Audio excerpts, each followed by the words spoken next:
नमस्कार दोस्तों, शीर्ष प्रसिद्ध पिक्चर्स चैनल में आप सभी लोगों का स्वागत है। दोस्तों, किसी अभिनेत्री के लिए बॉलीवुड में लंबे समय तक टिके रहना बड़ा ही मुश्किल भरा काम होता है। हम बात कर रहे हैं आज एक ऐसी अभिनेत्री के बारे में जो बेहद ही खूबसूरत थी और वो फेमिना मिस इंडिया भी रह चुकी थी। जी हाँ दोस्तों, उस खूबसूरत अभिनेत्री का नाम था सोनू वालिया।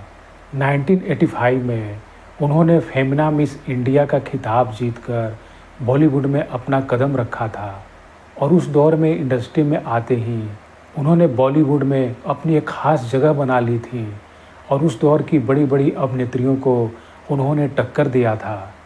दोस्तों, ऐसा कहा जाता है कि 3 खानों यानी कि सलमान खान, आमिर खान और शाहरुख खान की वजह से उनका करियर ख़त्म हो गया था।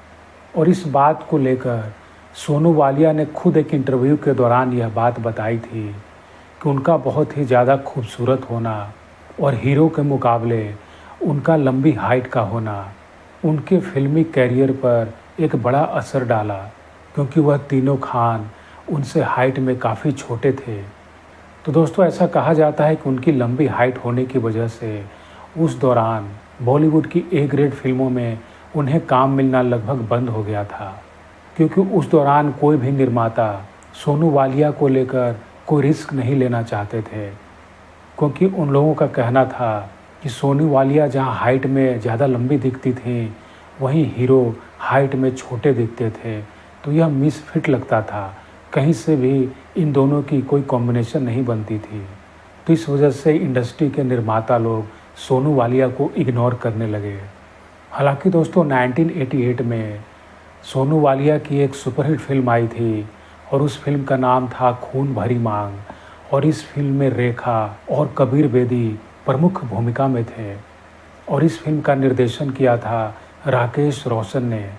और इस फिल्म में अगर प्रमुख अभिनेताओं की हाइट के बारे में बात करें तो कबीर बेदी काफ़ी लंबे अभिनेता थे और सोनू वालिया हाइट के हिसाब से उनके साथ फिट बैठती थी और अभिनेत्री रेखा की भी हाइट लगभग अच्छी थी। तो इस फिल्म के निर्देशक राकेश रोशन को उनकी हाइट को लेकर इस फिल्म में कास्ट करने में कोई दिक्कत नहीं हुई थी, क्योंकि सारे स्टार्स की इस फिल्म में अच्छी हाइट थी। और दोस्तों, ऐसा कहा जाता है कि इस फिल्म में सोनू वालिया ने अपनी खूबसूरती और अभिनय से रेखा को कड़ी टक्कर दी थी। हालांकि दोस्तों, उनकी हाइट की वजह से ही जब उन्हें ए ग्रेड की फिल्मों में काम मिलना लगभग बंद हो गया, तो उन्होंने फिर बी ग्रेड की फिल्मों में काम करना शुरू कर दिया था।